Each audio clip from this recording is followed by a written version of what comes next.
welcome back to our class. Today we're going to be looking at this poem called The Pulley by George Herbert. Before we start with the poem, let's look at who the poet is. Here I have a picture of George Herbert.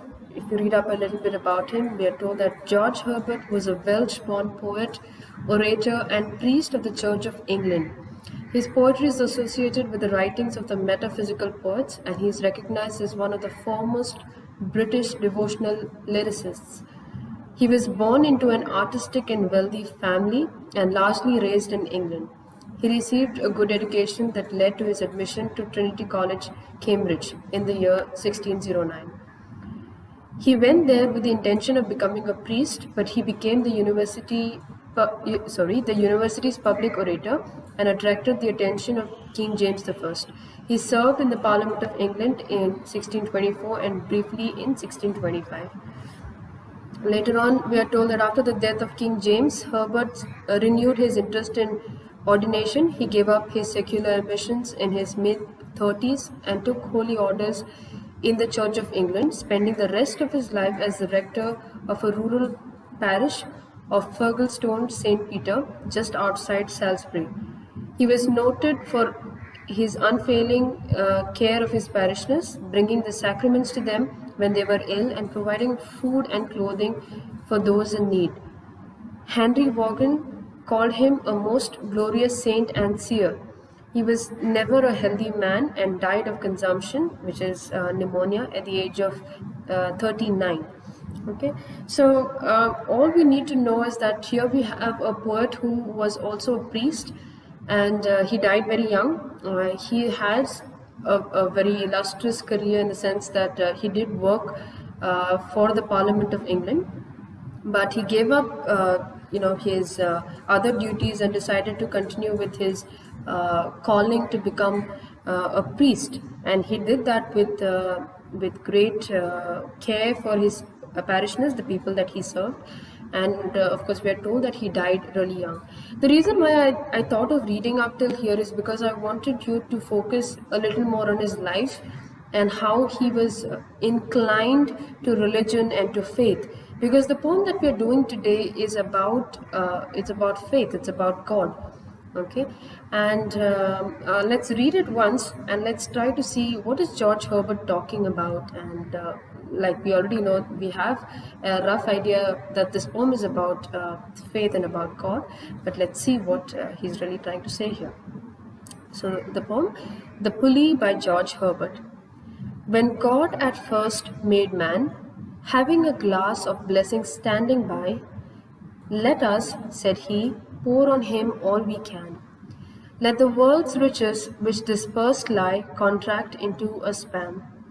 So strength first made a way, then beauty flowed, then wisdom, honor, and pleasure. When almost all was out, God made a stay, perceiving that alone of all his treasures, rest in the bottom lay. For if I should, said he, bestow this jewel also on my creature, he would adore my gifts instead of me, and rest in nature, not the God of nature. So both should losers be. Yet let him keep the rest, but keep them with repining restlessness. Let him be rich and weary, that at least if goodness lead him not, yet weariness may toss him to my breast. Okay. Now, before we get into the poem and before I start explaining what the poem is all about, I want you to think about a few things. So we all have lives, and we know that our lives are difficult more often than not. And we realize that we have everything in this world. We've got riches, we've got food, we've got clothing, we've got houses, we've got love. We got a lot of things, but there's one thing that is very fleeting that people don't have for a very long time, whether they are rich or whether they're poor, and that is rest, or in other words, that is peace. You will see that most of us deep down we're only looking for peace, because that is the greatest of all other things in this world. Nothing matters if you're not at peace. And you tend to wonder that if God has blessed me with intelligence, God has blessed me with strength, God has blessed me with a lot of other wonderful things, why has God not given me peace as well? My intelligence is here with me for the rest of my life. So is my talent. So is my strength and all these other good things. But why not peace? Why is peace so fleeting? Why do we have it now and then the next minute we will not have it? Why is that so? Okay, so the poem is somewhere along those lines. All right. Another thing that I want you to pay attention to is I want you to realize that the poem is written by a Christian poet. He was, like I said, he was a priest, but we're looking more about the Christian religion, and for that matter, you must understand that in Christianity, we believe in a father and son relationship between God and his people. We believe that there is God the Father who has created every other human being here, and he is the Father. So we are either sons or daughters of this Father. That is the kind of relationship that we share with God. Okay, so keep these two things in mind about the necessity of peace or rest in people's lives, as well as this relationship. How does the Christian religion view the relationship between God and man? Is that of a father and a son, or a father and a daughter? Okay, that will enable us to understand this poem a lot better.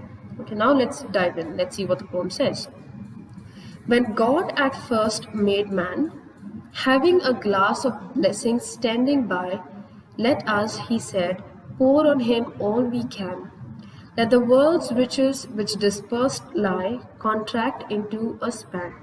Now, George Herbert here is trying to visualize, he's trying to imagine a scene of the creation.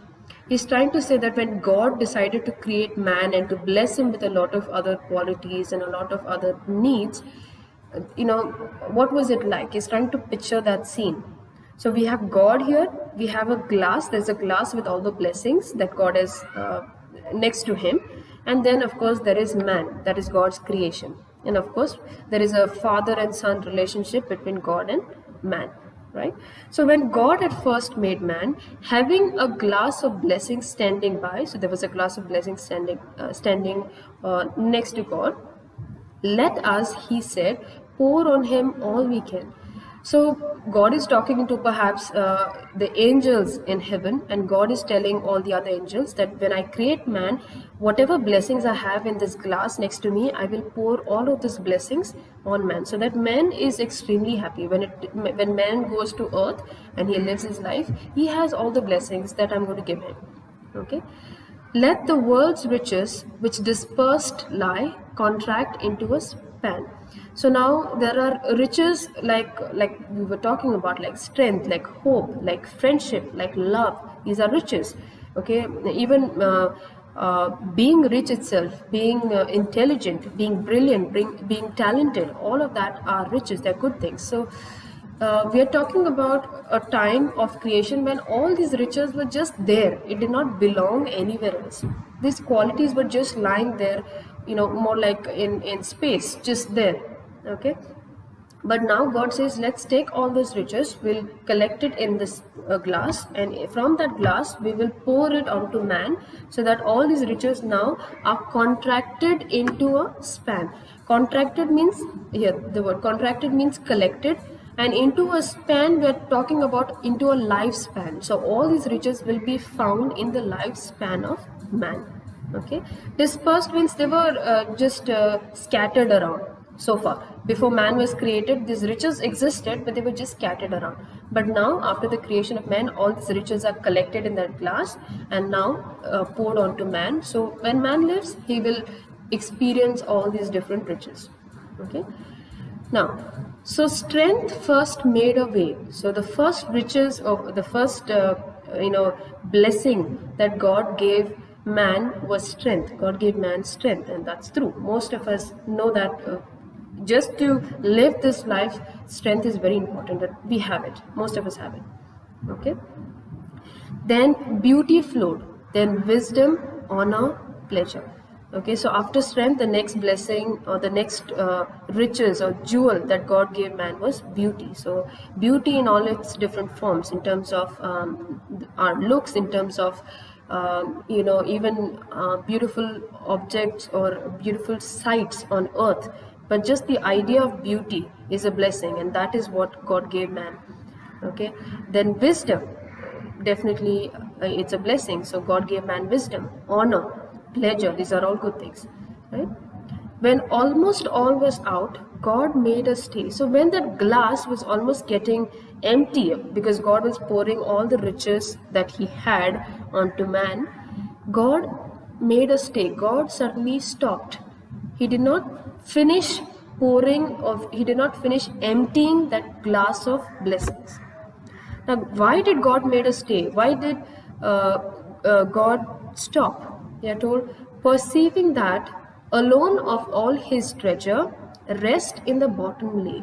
So the reason why God stopped is because he looks at that glass and he says, I have poured everything, all the riches that I own. I as God, I have all these riches.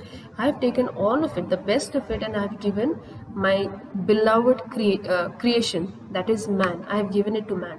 Okay, but there is one jewel or one blessing that is still left in this glass, and that is the blessing of rest or peace, as we would call it today. Okay, so he realizes that, I've given them everything else, but should I also give this one? Okay, he's still thinking about it. Okay, and of course perceiving simply means that in this case he thought or he noticed that alone the only thing of all the treasures, rest remains. Okay, why he stops is because we are told, for if I should, said he, bestow this jewel also on my creature, he would adore my gifts instead of me, and rest in nature, not the God of nature. So both should losers be. Now this is the crux of this entire poem. The main part of the entire poem is in these lines.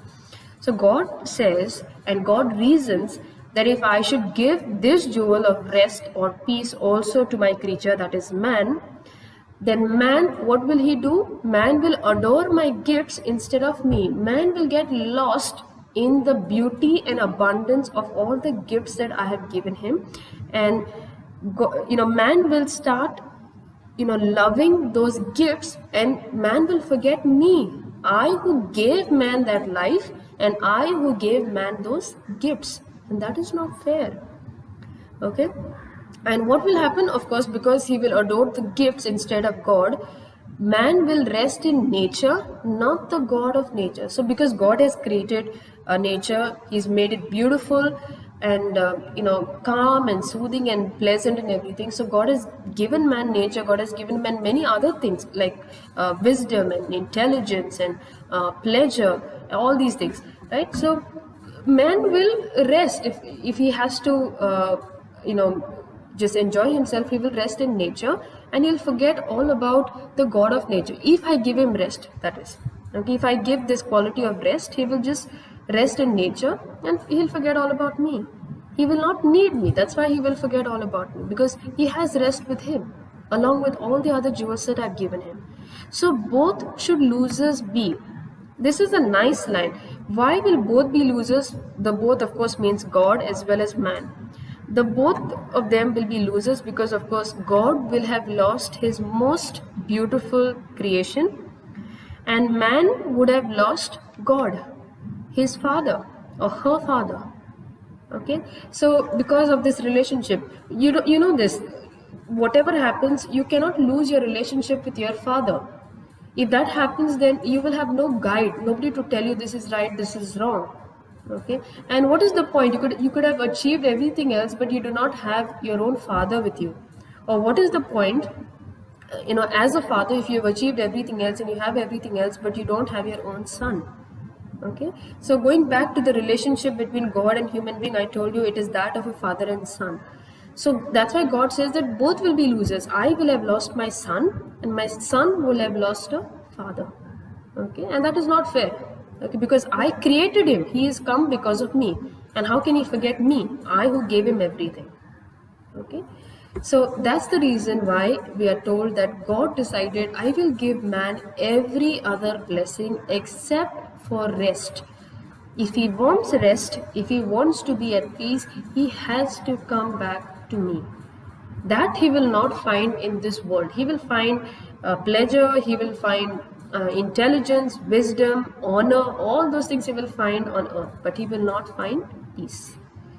Okay, if he needs peace, he needs to forget the world and he needs to come back to me. Okay, so that's why we're told, yet let him keep the rest. Now, we're not talking about rest as in peace, we're talking about let him keep the rest of the blessings. Okay, this word rest means the rest remaining blessings. So, all the other blessings, no problem, let him keep it.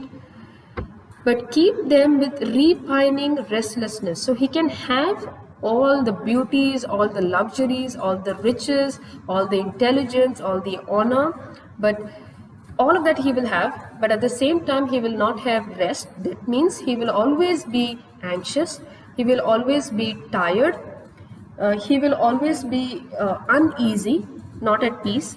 Okay, that is going to be his state because he does not have rest on earth. Okay, so he has all the other riches but he does not have rest. So that is the condition. Let him be rich and weary. So he will be rich because he's smart, he's got all the other resources available to him, so he can be rich because he's blessed enough, but he will also at the same time be weary. Weary means tired. Okay, and of course rich and weary, they are two opposite ideas. When usually it is understood at least that when you are rich you can buy everything, you can buy things that will help you relax, but how can someone be rich and weary at the same time?